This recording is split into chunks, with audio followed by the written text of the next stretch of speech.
ప్రజలకి ముఖ్యంగా బీఆర్ఎస్ మాలాంటి ఉద్యమకారులకి చాలా బాధ కలిగిస్తున్నాయి. ముఖ్యంగా తెలంగాణ రాష్ట్రంలో ఇప్పుడు బీఆర్ఎస్ పార్టీ కష్టకాలంలో ఉన్నప్పుడు బీఆర్ఎస్ పార్టీని వదిలి బీఆర్ఎస్ పార్టీ పేదల పక్షాన అది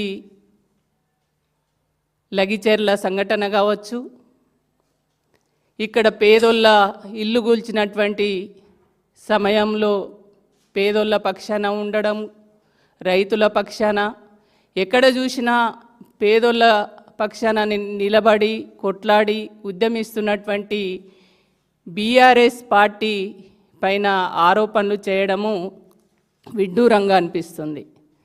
అదే కాకుండా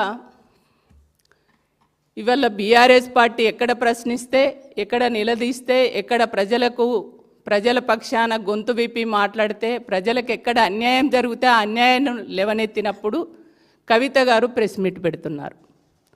మొన్నటికి మొన్న మీరు చూశారు, సింగరేణి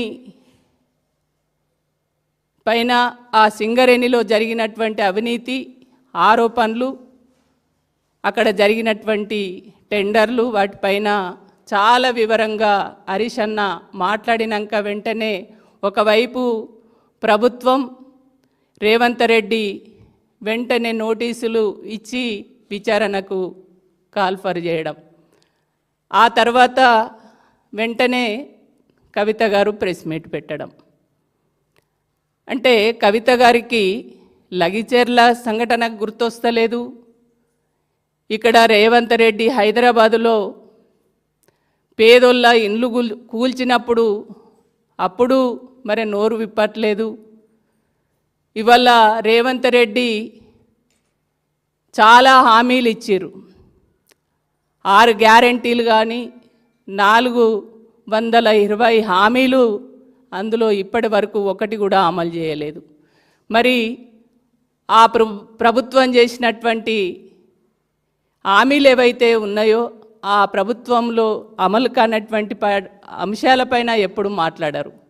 కానీ బీఆర్ఎస్నే టార్గెట్ చేస్తూ బీఆర్ఎస్నే దోషిగా నిలబెట్టేటువంటి ఒక ప్రయత్నం మరి ఏం ఆశించి ఏ ఉద్దేశంతో చేస్తున్నారో కవిత గారు చెప్పాలి. ఇవాళ తెలంగాణలో ఉన్నటువంటి ఆడబిడ్డలందరూ 4.5 కోట్ల ప్రజలు కేసీఆర్ గారిని బాపుగా సంబోధిస్తున్నారు. తెలంగాణ ప్రజలందరూ కేసీఆర్ గారిని ఒక ఉద్యమ నాయకుడిగా ప్రజల గుండెల్లో పెట్టుకొని కాపాడుకుంటున్నారు.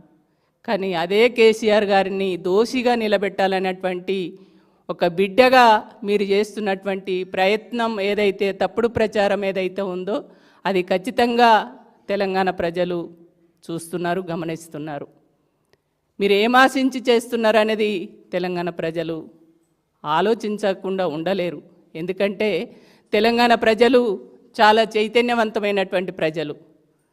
ఆనాడు సమైక్య పాలనలో సమైక్య పాలకులు తెలంగాణ రాకుండా అనేక కుట్రలు కుతంత్రాలు చేసినా వాటన్నిటిని కూడా తిప్పికొట్టి తెలంగాణ రాష్ట్రాన్ని కేసీఆర్ గారి నాయకత్వంలో తెలంగాణ తెచ్చుకున్నటువంటి చరిత్ర తెలంగాణ ప్రజలకు ఉన్నది. కాబట్టి మీరు చేసేటువంటి నిరాధారమైనటువంటి ఆరోపణలు ఏవైతే ఉన్నాయో ఆ భాష కూడా నిజంగా విచిత్రంగా అనిపిస్తుంది. రేవంత్ రెడ్డి లాంటి తెలంగాణ వ్యతిరేకులు తెలంగాణ రాష్ట్రాన్ని ఒక నయవంచన పాలనలో ఇవాళ ఇబ్బంది పెట్టాలని చూస్తున్నటువంటి రేవంత్ రెడ్డి లాంటి నోటి నుంచి ఏ మాటలైతే వస్తున్నాయో గవే మాటలు. అసలు ఎవరు గుంటనక్కలు?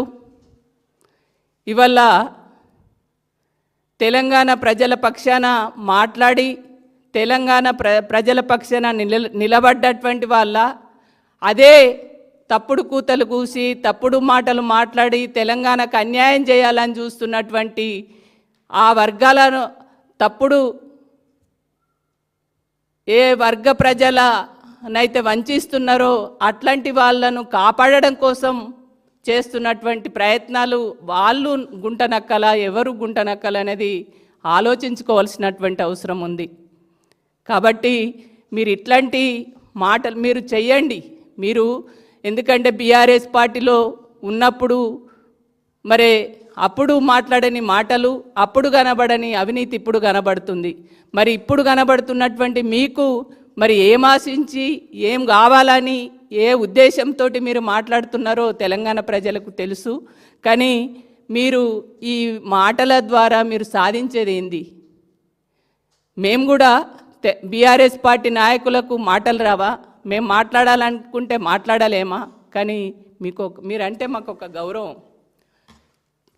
ఈ రాష్ట్రానికి తొలి ముఖ్యమంత్రిగా ఒక ఉద్యమ నాయకుడిగా వారి బిడ్డగా మేము మిమ్మల్ని గౌరవిస్తున్నాం, రెస్పెక్ట్ చేస్తున్నాం. మీరంటే చాలా గౌరవం. కానీ మీరు మాట్లాడుతున్నటువంటి మాటలు ఏవైతే ఉన్నాయో ఆ మాటలు అది తెలంగాణ ప్రజలు క్షమించరాని మాటలు మాట్లాడుతున్నారు. కాబట్టి మీరు కొద్దిగా ఆలోచించి ఒక పద్ధతి అనేది వాస్తవాలను మాట్లాడండి.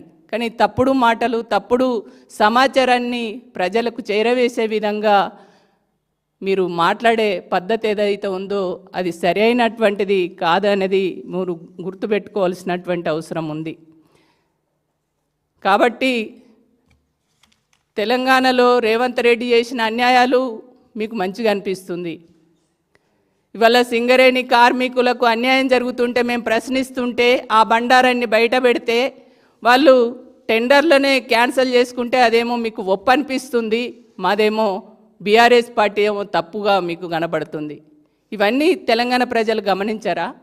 కాబట్టి ఇట్లాంటి ప్రెస్ మీట్లు పెట్టి ఈ రకంగా బీఆర్ఎస్ పార్టీ ఒక ఉద్యమ పార్టీని నిందించేటువంటి తీరు ఏదైతే ఉందో అది సరైనటువంటి పద్ధతి కాదు.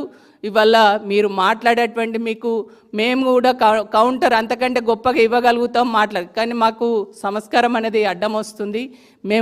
మాకు ఆ రెస్పెక్ట్ అనేది కేసీఆర్ గారు నేర్పినరు. మేము అనవసరమైనటువంటి విషయాలు మాట్లాడడం.